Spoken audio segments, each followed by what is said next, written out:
Kita percaya ada hadirat Tuhan mengalir lewat ibadah kali ini. Dan kita mau dapatkan kuasa Tuhan, mendapatkan pertolongan Tuhan lewat ibadah ini. Amin. Amin. Setiap dari kita, apapun kondisi hati kita, sedih, mungkin berkekurangan, kita mau pastikan kita berlimpah sukacita pada hari ini. Mari saya ujak kita semua, kita masuk dalam doa pembukaan. Terima kasih Tuhan buat semua kebaikan-Mu Tuhan. Kami naikkan syukur kami naikkan pujian kami Tuhan, untuk menyatakan betapa baiknya Engkau dalam hidup kami Tuhan. Terima kasih Tuhan, Kau sungguh luar biasa dan sempurna kebaikan bagi kami Tuhan. Dan kami mau pastikan Tuhan, malam hari ini kami mau berikan terbaik buat Engkau Tuhan. Segala pujian, segala hormat dan kemuliaan kami naikkan bagi-Mu saja Tuhan. Di dalam nama Tuhan Yesus Kristus kami minta berdoa. Haleluya. Amin. Mari saya mau ajak setiap Jumat, mari kita bangkit berdiri. Kita mau nyatakan kebaikan Tuhan dalam hidup kita.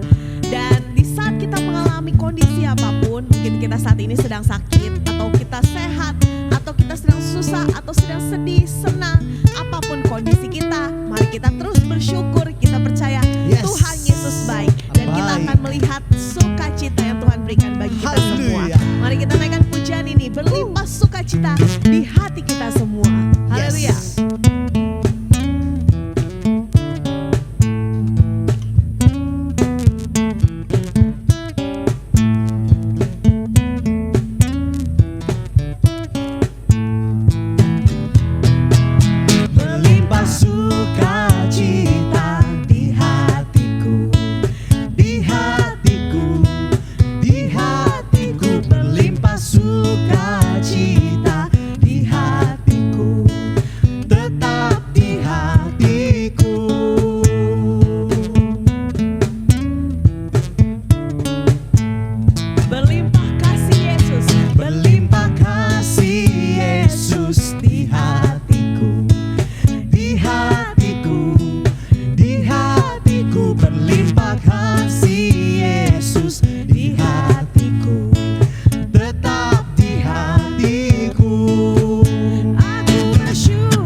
begitu baik Tuhan.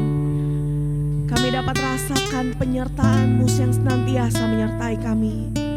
Kami dapat rasakan Tuhan kebaikan-Mu yang terus Engkau curahkan bagi kami. Oh, Engkau sungguh baik Tuhan. Kau Allah yang selalu menuntun setiap anak-anak-Mu di dalam jalan yang Kau sediakan, dalam masa depan yang Kau berikan Tuhan. Engkau Allah yang senantiasa berjalan bersama kami. Amin. Kami mau katakan kami yakin dan percaya Tuhan, Engkau sanggup melakukan segala sesuatu. Engkau sanggup mengubah malam menjadi siang. Engkau sanggup mengubah setiap beban menjadi berkat. Ku yakin dan percaya Kau sanggup mengubah malam menjadi siang. Ku yakin dan percaya Kau sanggup mengubah beban menjadi berkah.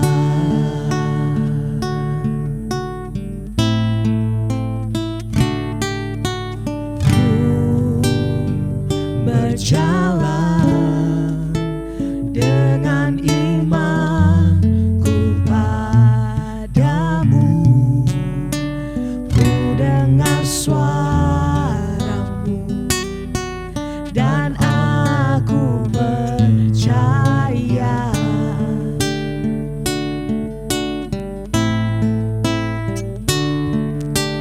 Ku terima janjimu dalam hidupku. Ku melihat dan ku nyatakan Kau Tuhan.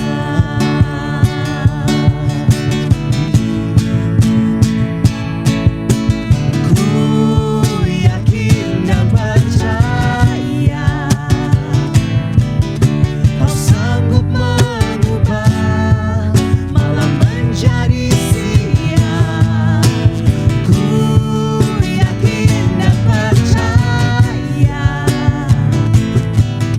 Kau sanggup mengubah beban menjadi berkah.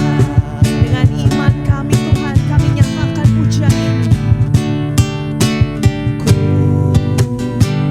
berjalan dengan imanku padamu. Kami mau dengar suaramu Tuhan. Ku dengar suaramu dan aku percaya. Hanya mendengar suaramu saja Tuhan. Ku terima janjimu dalam hidupku. Ku melihat dan kami nyatakan dan ku nyatakan Kau Tuhan.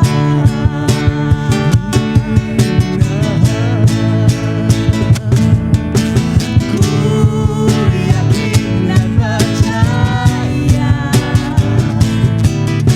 Kau sanggup mengubah malam menjadi siang. Ku yakin dan percaya Kau sanggup mengubah beban menjadi berkah. Ku yakin dan percaya Kau sanggup mengubah malam menjadi siang.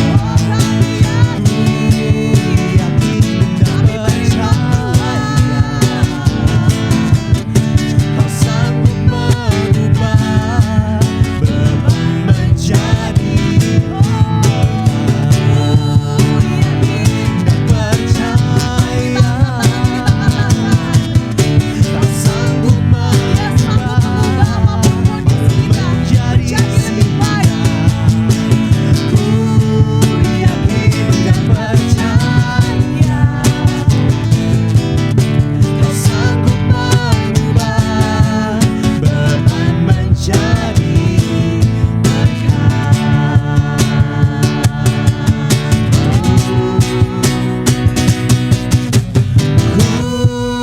yakin dan percaya Kau sanggup Tuhan. Kau sanggup mengubah malam menjadi siang.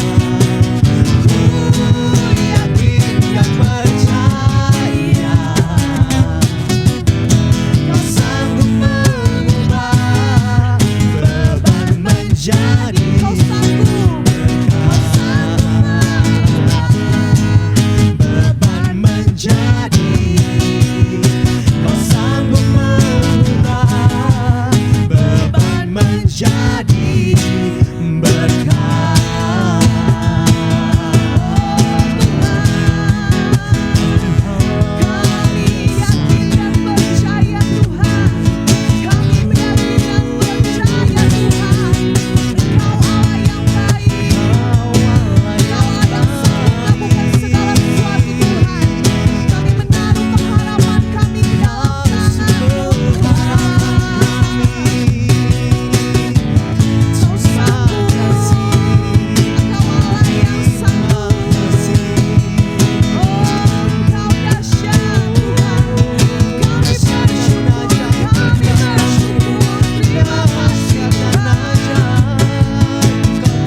Engkaulah gembala yang baik, dan aku mengenal domba-dombaku, Yes, dan amin. domba-dombaku mengenal aku. Sama seperti Bapa mengenal aku, dan aku mengenal Bapa, dan aku memberikan nyawaku bagi domba-dombaku. Tuhanlah gembala yang baik. Dia membaringkan kita di padang yang hijau. Engkau yang menjaga kami, Tuhan. Dan kami sebagai domba-dombamu, kami mau terus mendengar suaramu. Kami mau terus mendengar Tuhan tuntunanmu. Hanya padamu saja Tuhan.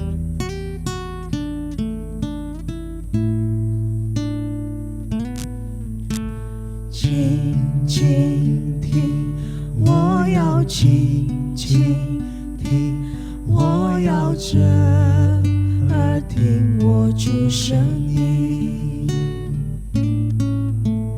倾听，他在倾听我的牧人认得我声音。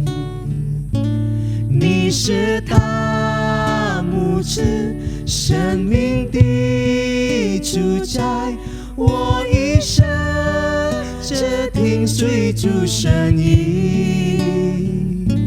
你是他牧者，生命的主宰，我的牧人认得我声音。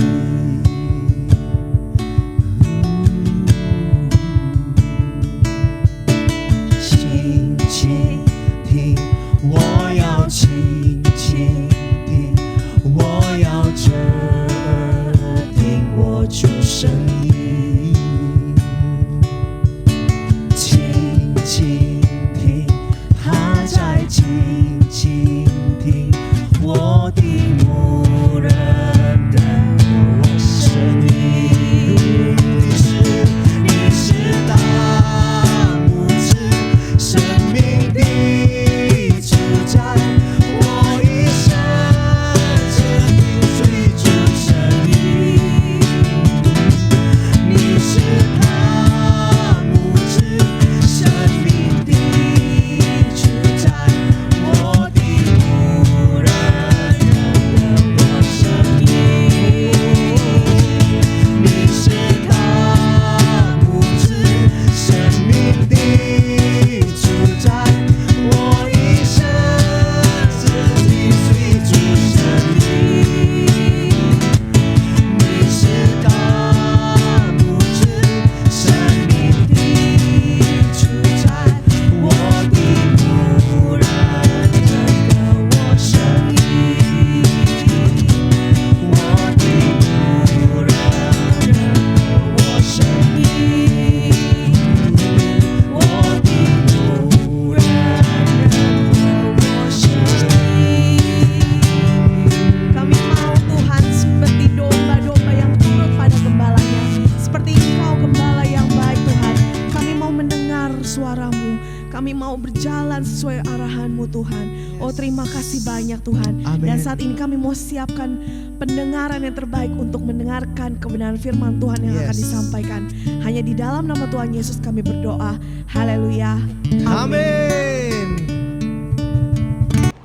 Shalom, selamat malam Jemaat GB Gregory yang dikasih dalam Tuhan. Apa kabarnya semuanya? Luar biasa. Kita semua luar biasa karena Allah yang kita sembah adalah Allah yang luar biasa.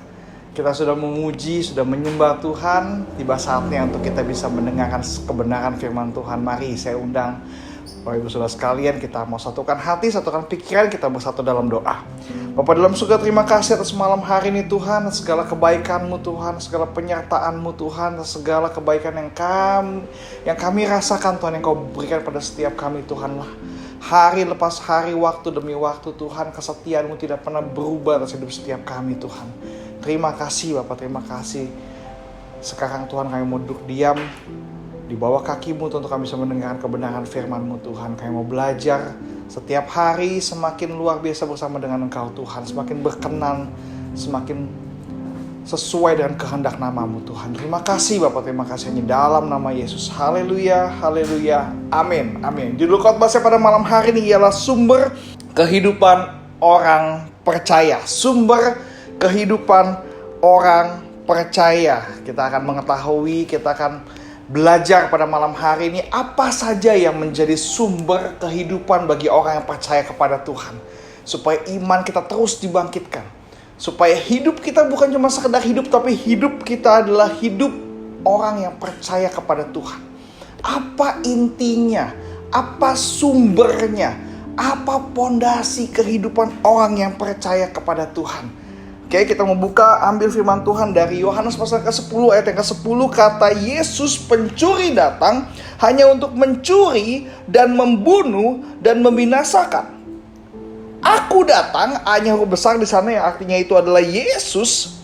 Aku datang, ini kata-kata Yesus, katanya aku datang supaya mereka mempunyai hidup dan mempunyainya dalam segala kelimpahan.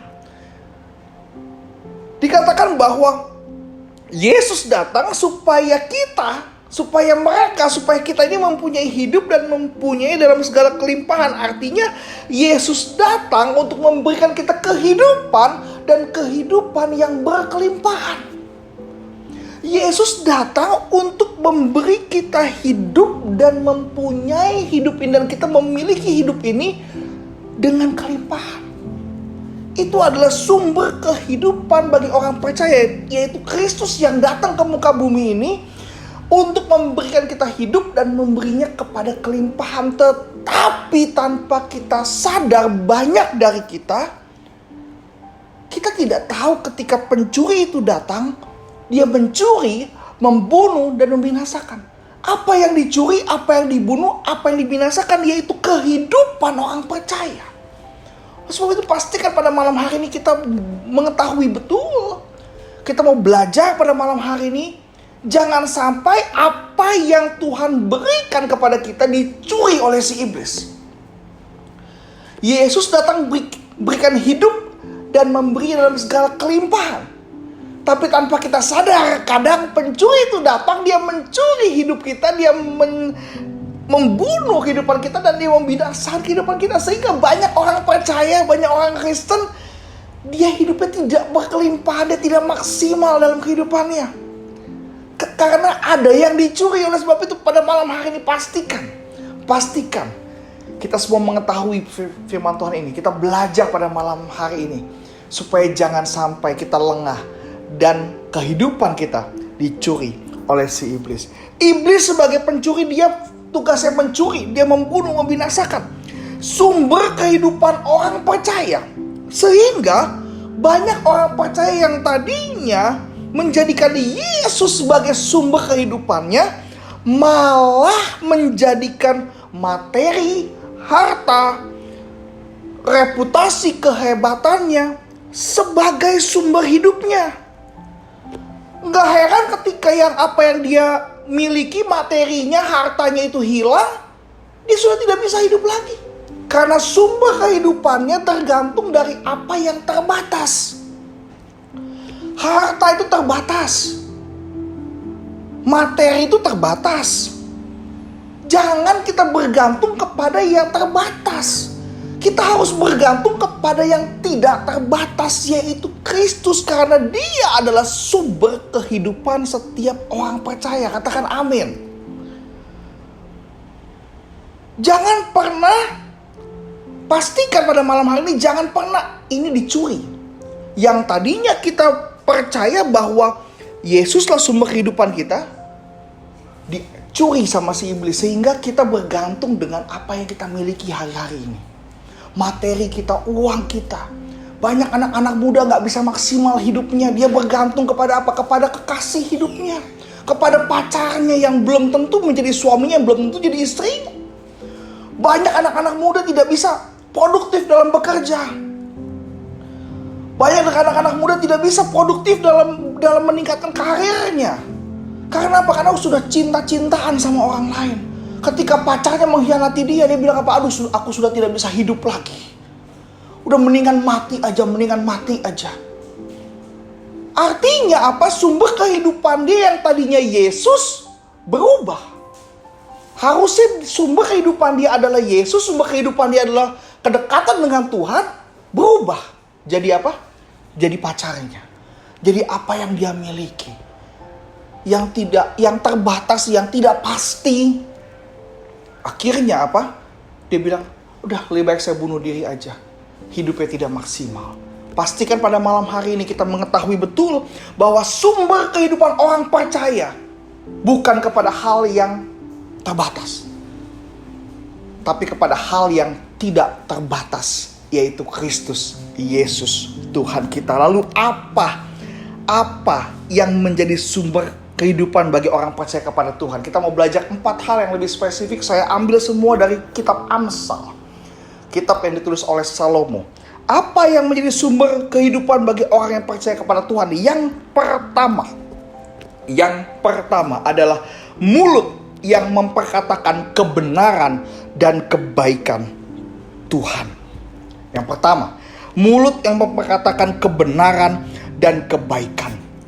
Itu adalah sumber kehidupan bagi orang percaya kepada Tuhan. Amsal pasal yang ke-10 ayat yang ke-11, demikianlah firman Tuhan. Mulut orang benar adalah sumber kehidupan, tetapi mulut orang fasik menyembunyikan kelaliman. Mulut orang benar adalah sumber kehidupan. Oleh sebab itu, pastikan yang keluar dari mulut kita adalah perkataan berkat, perkataan baik, perkataan yang benar sesuai dengan kebenaran. Karena mulut orang benar adalah sumber kehidupan. Bagaimana mulut ini mau mengucapkan kebenaran kalau tidak ada Yesus tinggal dalam hatinya? Pastikan pada malam hari ini, mulut kita memperkatakan kebenaran. Mulut kita memperkatakan kebaikan. Mulut kita memperkatakan firman Tuhan. Mulut kita memperkatakan berkat. Jangan memperkatakan kutuk. Bagaimana sumber kehidupan orang percaya ketika kita hari ini tidak pernah bersyukur dengan apa yang kita miliki? Kita gak bersyukur dengan apa yang kita punyai hari ini. Mulut orang benar itu mengucap berkat, tetapi mulut orang jahat mengucap kutuk. Belajar untuk mengucap berkat, belajar untuk memperkatakan berkat, belajar untuk memperkatakan yang baik, belajar untuk memperkatakan yang benar. Itu adalah sumber kehidupan bagi orang percaya. Matius pasal 14 ayat ke-19, kita mau belajar dari Yesus. Lalu disuruhnya orang banyak itu duduk di rumput, dan setelah diambilnya 5 roti dan 2 ikan itu, Yesus menengadah ke langit dan mengucap berkat. Dikatakan mengucap berkat, lalu memecah-mecahkan roti itu dan memberikannya kepada murid-muridnya, dan murid-muridnya membagi-bagikannya kepada orang banyak. Ini adalah satu penggalan ayat dari perikop Yesus memberi makan 5.000 orang. Kalau saudara baca di Matius, di Markus, di Lukas, ada peristiwa Yesus beri makan 5.000 orang, Yesus beri makan 4.000 orang. Di Matius ada 2 cerita itu, di Markus ada 2 cerita itu, di Injil Lukas ada 2 cerita itu. Bahkan ketika Yesus perjamuan makan terakhir sama murid-muridnya, dia pun mengucap berkat. Di perjanjian baru ada 7 ayat dikatakan Yesus mengucap berkat. Ketika dia beri makan 5.000 orang, beri makan 4.000 orang, Yesus tanya sama murid-murid, apa yang ada padamu? Kau harus kasih makan mereka semua. Tuhan, kami hanya ada 5 roti dan 2 ikan. Perhatikan, 5 roti dan 2 ikan secara logika tidak bisa beri makan 5.000 orang. Mungkin makan sendiri aja gak cukup. Karena hari itu mereka mengikut Yesus 1 harian. Bahkan ada yang sampai hari kemarinnya masih udah ikut Yesus. Mereka kelaparan sekali. Secara logika 5 roti 2 ikan tidak cukup. Ketika Yesus bilang sama murid-muridnya, kita harus kasih makan mereka. Ada yang bilang muridnya, ini uang gak cukup. Beli roti ini uangnya juga gak cukup. Kita cuma ada 5 roti dan 2 ikan. Oh iya, kemari, bawa kepadaku. Ketika Yesus terima 5 roti 2 ikan itu, apa yang Yesus katakan? Yesus menengadah ke langit dan mengucap berkat. Dia mengucap berkat. Ketika dia mengucap berkat, dia pecah-pecahkan roti itu, dibagi-bagikannya. sampai 5.000 orang kenyang makan. Laki-laki. Kalau si laki-laki bawa istrinya, bawa anaknya, anggaplah kita ngomong ada 10.000 orang di tempat itu. Dan mereka puas makan, sisanya 12 bakul. Kuncinya adalah Yesus mengucap berkat. Karena mengucap berkat, mulut orang benar adalah sumber kehidupan. Ketika Yesus mengucap berkat, dia bersyukur. Ketika Yesus mengucap berkat, dia berterima kasih. Dia tidak bersungut-sungut. Dia menerima apa yang dia miliki. Dan ketika dia mengucap berkat, yang dia miliki memberkati banyak orang. Karena setiap orang yang mengucap berkat, dia sudah menabur buah yang baik dan siap-siap untuk memakan buah yang baik dari apa yang dikatakannya. Oleh sebab itu pada malam hari ini pastikan lidah kita, mulut kita adalah mulut orang benar yang mengucap berkat. Karena itulah sumber kehidupan. Di keluarga kita ketemu istri, jangan kalau ketemu istri itu bilang, aduh kamu tuh kok berantakan amat sih. Rambutnya kriwil-kriwil begitu. Jangan kita mengucap itu. Ketemu istri itu bilang, aduh sayang kamu cantik amat.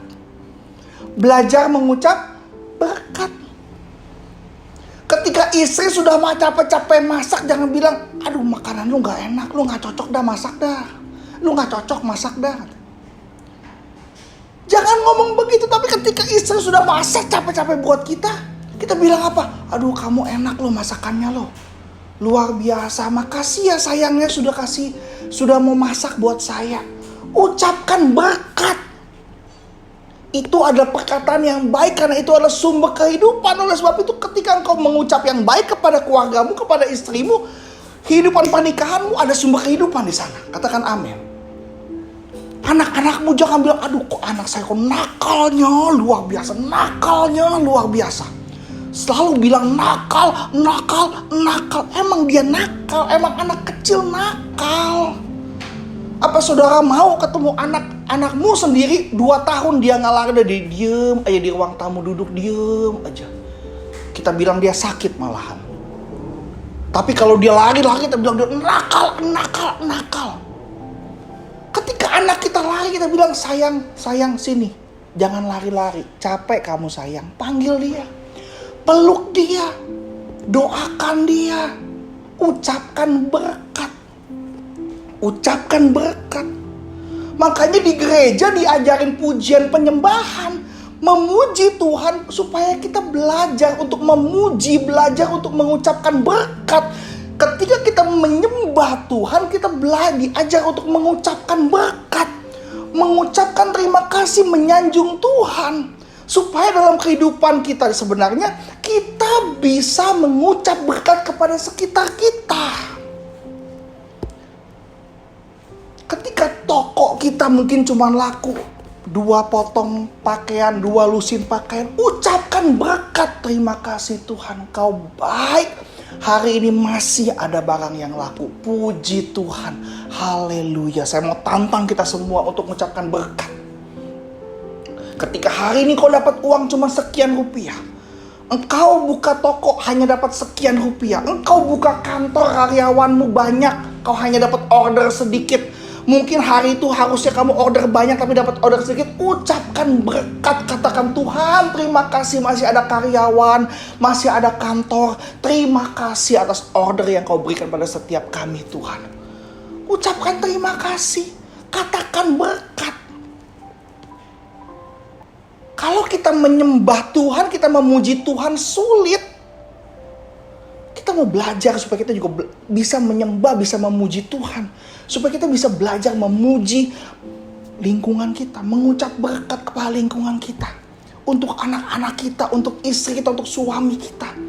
Jangan lihat suami tahu dia gak kerja. Dia gak kerja bukan karena gak mau kerja, dia karena ada dampak kena corona. Jangan kita sebagai istri bilang, udah asal lu malas, lu makan aja lu. Jangan kita begitu. Ucapkan berkat, Tuhan terima kasih suami saya masih di sini. Terima kasih Tuhan masih ada hari ini, masih bisa makan meskipun gak bisa makan banyak, gak bisa makan enak. Terima kasih Tuhan. Belajar ucapkan berkat. Belajar untuk kita mengucap syukur. Ketika kita mengucap hal yang jelek, sama saja kita memberikan kutuk. Kalau kita berikan kutuk, kita sedang menabur kutuk, nanti kita menuai kutuk. Hati-hati. Jangan kita berkata yang tidak baik kepada orang lain. Karena itulah sumber kehidupan orang percaya, yaitu kata-kata yang baik, kata-kata yang benar. Ketemu tetangga, lihat punya mobil baru, bilang, aduh bagus ya mobilnya ya, aduh haleluya, terima kasih. Orang pun senang ketika dipuji begitu. Jangan kalau tetangga beli mobil baru, gitu, mobil baru, jangan korupsi. Jangan begitu. Ketika tetangga punya mobil baru, pak, mobilnya bagus ya, hebat. Dia pun senang sama kita. Kalau model kita begitu, siap-siap kita akan menerima berkat yang berlimpah-limpah daripada Tuhan. Kalau kita mengucap yang tidak baik, iblis sedang mencuri. Iblis sedang mencuri kehidupan kita. Kehidupan yang berkelimpahan yang Tuhan siapkan, dicuri sama iblis. Oleh sebab itu pastikan pada malam hari ini kita mempunyai mulut yang berperkataan kebenaran. Mulut yang berkatakan kebaikan. Bahwa firman Tuhan bilang apa? Mulut orang benar adalah sumber kehidupan. Tetapi mulut orang fasik menyembunyikan kelaliman. Perhatikan baik-baik. Mulut kita harus pastikan mengucap berkat. Amin. Apa yang kita hari ini miliki? Mungkin tidak banyak, tapi kalau kita mengucap berkat, pasti kita akan memakan buahnya, yaitu buah berkat. Haleluya. Yang kedua, apa yang menjadi sumber kehidupan bagi orang yang percaya kepada Tuhan? Yang kedua adalah firman Tuhan. Yang menjadi sumber kehidupan orang percaya adalah firman Tuhan. Amsal pasal 13 ayat 14. Ajaran orang bijak adalah sumber kehidupan sehingga orang terhindar dari jerat-jerat maut. Amsal ditulis oleh Salomo. Raja Salomo, raja yang sangat luar biasa. Dia diberkati Tuhan. Dia adalah anak dari Raja Daud, di mana ketika Salomo bermimpi bertemu Tuhan dalam mimpinya, dia bilang, kau adalah Tuhan yang menyertai ayahku Daud. Dan dia pun minta berkat daripada Tuhan supaya dia bisa memimpin bangsa Israel. Salomo meminta hikmat, meminta kebijaksanaan untuk menimbang perkara. Ketika Salomo punya hikmat yang dia tulis dalam kitab Amsal, itu adalah hikmat daripada Tuhan, hikmat daripada Roh Kudus. Orang-orang yang menulis firman Tuhan adalah orang-orang yang dipimpin oleh Roh Kudus, yang menuliskan kitab untuk menuntun hidup setiap kita. Karena firman yang keluar dari firman Tuhan itu adalah keluar dari mulut Allah sendiri. Pastikan Bapak Ibu sekalian bahwa firman Tuhan adalah sumber kehidupan, baik untuk jasmani kita maupun kehidupan rohani kita. Firman Tuhan baik adalah sumber kehidupan bagi keluarga kita, bagi hubungan kita dengan suami kita, dengan istri kita.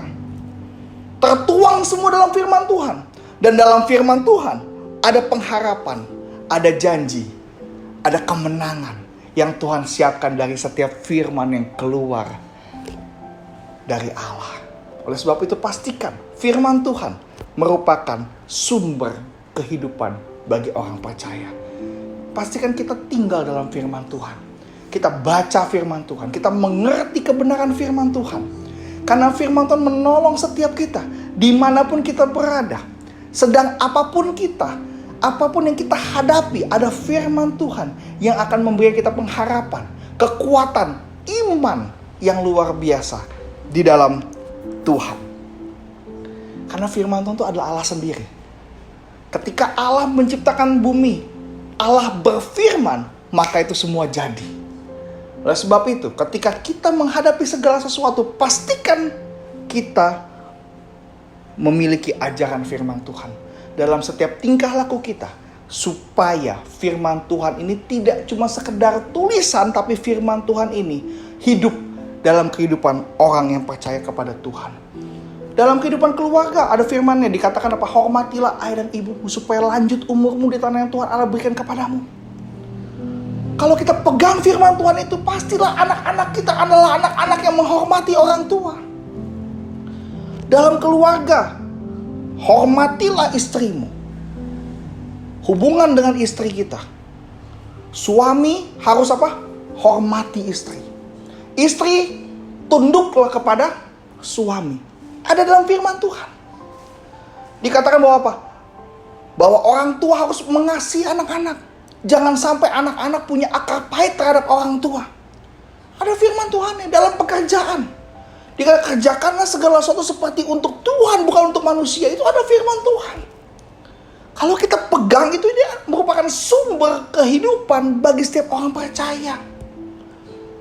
Dalam pekerjaan, dalam hubungan, dalam keluarga. Hubungan bersama dengan Tuhan. Hubungan dalam beribadah, dikatakan ibadah itu sangat mengandung janji baik kehidupan saat ini maupun kehidupan yang akan datang. Ada pengharapan, dikatakan bahwa firman Tuhan itu adalah pengharapan.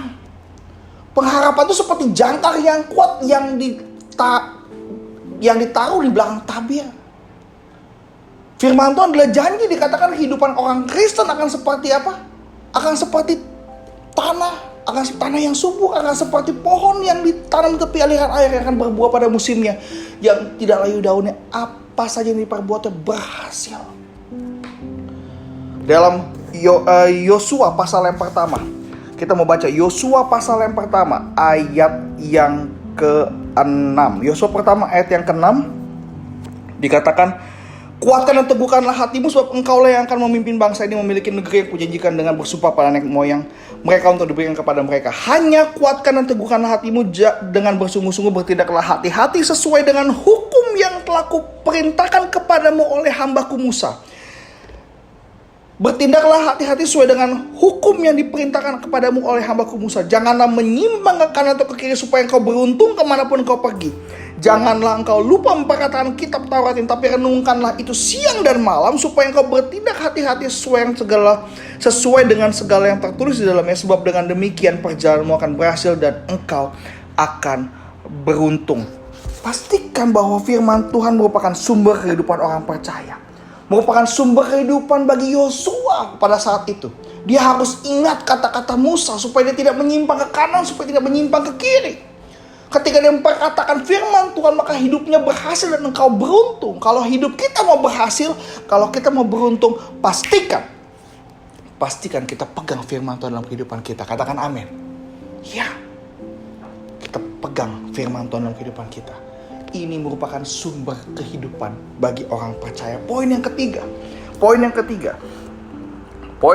apa yang menjadi sumber kehidupan bagi orang yang percaya kepada Tuhan? Tadi yang pertama adalah mulut yang perkatakan kebenaran dan kebaikan. Yang kedua adalah firman Tuhan. Dan yang ketiga adalah rasa takut dan hormat kepada Tuhan. Amsal 14 ayat yang ke-27 dikatakan, takut akan Tuhan adalah sumber kehidupan, sehingga orang terhindar dari jerat maut. Takut gak kita sama Tuhan? Hormat gak kita sama Tuhan? Karena ketakutan kita sama Tuhan, hormatnya kita sama Tuhan merupakan sumber kehidupan bagi orang percaya. Kalau kita takut sama Tuhan, kalau kita hormat sama Tuhan, kita takut sama Tuhan, kita hormat dengan kedaulatan Tuhan, kita takut sama perintah-perintah Tuhan. Maksud saya bukan takut pada perintah, tapi kita takut tidak bisa melakukan perintah Tuhan. Takut kalau kita melanggar perintah Tuhan. Model orang Kristen yang hidup begini adalah orang Kristen yang hidupnya pasti berkelimpahan bersama dengan Tuhan. Karena dia adalah orang yang berbahagia. Firman Tuhan di Mazmur pasal yang ke-128 ayat yang pertama dikatakan, berbahagialah setiap orang yang takut akan Tuhan, yang hidup menurut jalan yang ditunjukkannya. Berbahagialah setiap orang yang takut akan Tuhan. Takut sama Tuhan artinya segala perintah Tuhan dipegang dalam hatinya, menjadi pedoman dalam hidupnya, sehingga dia tidak melanggar ketetapan Tuhan. Itu orang yang takut sama Tuhan. Hati-hati dia hidupnya. Bukan takut jatuh, tapi takut terpisah sama Tuhan.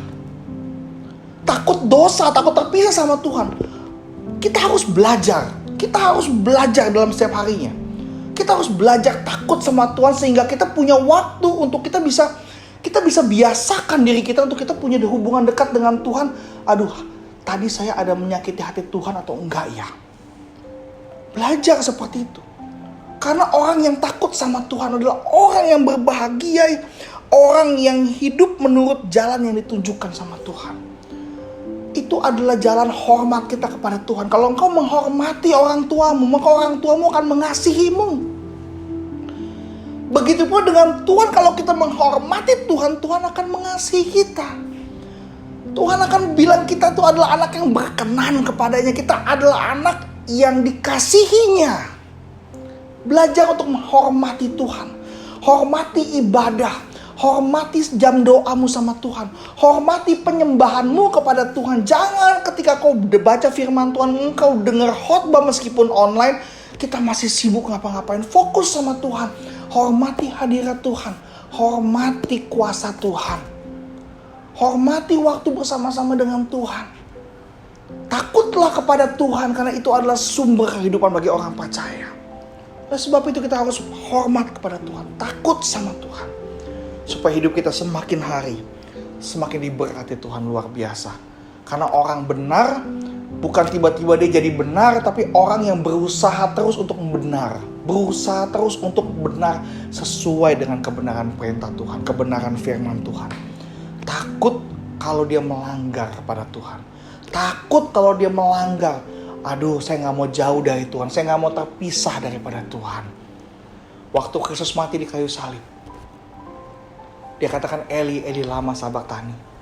Dia katakan, Allahku, Allahku, mengapa engkau meninggalkan aku? Kenapa Yesus berkata seperti itu? Karena ketika dia di kayu salib, dia sedang menanggung dosa kita. Dan dia melihat bahwa Allah tak putus sama dia. Dia gak mau itu terjadi dengan kita. Oleh sebab itu makanya Yesus mau mati di kayu salib, supaya kita yang tadinya terpisah daripada dosa, dekat kembali bersama dengan Bapa. Karena Tuhan gak mau kita hidup dalam dosa, tapi kita hidup dalam kemenangan. Tuhan gak mau kita hidup kita terbatas, tapi hidup kita penuh dengan kelimpahan. Oleh sebab itu pastikan bahwa rasa takut dan hormat kepada Tuhan adalah sumber kehidupan orang percaya. Poin yang keempat, yang terakhir, adalah hikmat yang daripada Tuhan. Amsal 16 ayat yang ke-22. Akal budi adalah sumber kehidupan bagi yang mempunyainya, tetapi siksaan bagi orang bodoh ialah kebodohannya. Kadang-kadang kita harus belajar untuk mengerti akan sesuatu. Belajar untuk memiliki akal budi. Hikmat yang daripada Tuhan. Karena itu adalah sumber kehidupan bagi orang percaya. Kadang-kadang yang bikin kita celaka, yang bikin kita sakit itu kadang-kadang bukannya rencana Tuhan, tapi kadang-kadang karena kebodohan kita. Udah tahu dibilang harus pakai masker, jaga jarak, jangan lupa cuci tangan, pakai hand sanitizer, pakai maskernya yang benar di hidung, di mulut. Tapi kadang-kadang ada orang pakai maskernya di leher. Kalau giliran dia kena corona, jangan salahin Tuhan. Kadang-kadang kita yang nggak mau, kita yang tidak peduli dengan kesehatan kita. Udah tahu kadang-kadang gampang sakit, darah tingginya gampang naik, makannya banyak. Tahu gulanya tinggi, makannya yang manis-manis. Kalau udah sakit, jangan salahin Tuhan. Kadang-kadang kita yang kurang pengetahuan. Oleh sebab itu pada malam hari ini pastikan bahwa hikmat yang daripada Tuhan adalah sumber kehidupan bagi orang percaya. Amsal pertama ayat yang ke-7 dikatakan, takut akan Tuhan adalah permulaan pengetahuan, tetapi orang bodoh menghina hikmat dan didikan. Pastikan baik-baik. Perhatikan baik pada malam hari ini. Kita mau punya sumber hidup yang luar biasa. Kehidupan kita berkelimpahan daripada Tuhan. Oleh sebab itu pada malam hari ini, kesimpulan saya, sumber kehidupan orang percaya. Yang pertama adalah mulut yang memperkatakan kebenaran dan kebaikan. Mulut yang memperkatakan berkat, bukan mengucapkan kutuk. Yang kedua adalah firman Tuhan. Karena firman Tuhan adalah sumber kehidupan yang menuntun kita di tengah-tengah dunia ini. Yang ketiga adalah rasa takut dan hormat kepada Tuhan. Dan yang terakhir adalah hikmat yang daripada Tuhan. Kiranya jemaat Tuhan diberkati Tuhan luar biasa pada malam hari ini. Haleluya. Amin, amin, amin. Saya undang kita untuk berdoa. Bapa dalam surga, terima kasih atas malam yang luar biasa ini Tuhan. Kami belajar hal yang baik pada malam hari ini Tuhan. Kami mau belajar, kami mau punya sumber hidup yang luar biasa Tuhan. Karena Engkau adalah sumber kehidupan setiap kami Bapa. Sehingga mulut kami akan mengucapkan berkat. Mulut kami mengucapkan kebaikan Tuhan. Kami memiliki firman Tuhan dalam kehidupan setiap kami. Firman Tuhan yang menuntun kami dalam kegelapan. Kami juga memiliki rasa takut dan hormat kepada Tuhan. Dan kami memiliki hikmat yang benar kepada Engkau Tuhan. Terima kasih Bapak, terima kasih. Biarlah malam hari ini Tuhan kami semakin mengerti akan isi hati-Mu, semakin mengerti akan kebenaran-Mu Tuhan. Terima kasih Tuhan. Jemaat-jemaat yang kasih dalam Tuhan, angkatlah dua tangan-Mu. Terimalah berkat daripada Tuhan. Karena Dia adalah sumber kehidupan setiap kita orang percaya kepada Tuhan. Turunlah berkat daripada Allah Bapa, cinta kasih dari Anak Tunggal Tuhan Yesus Kristus menyertai kita semua dari hari ini hingga Maranatha. Yesus datang kedua kalinya dan sampai selama-lamanya. Haleluya, haleluya.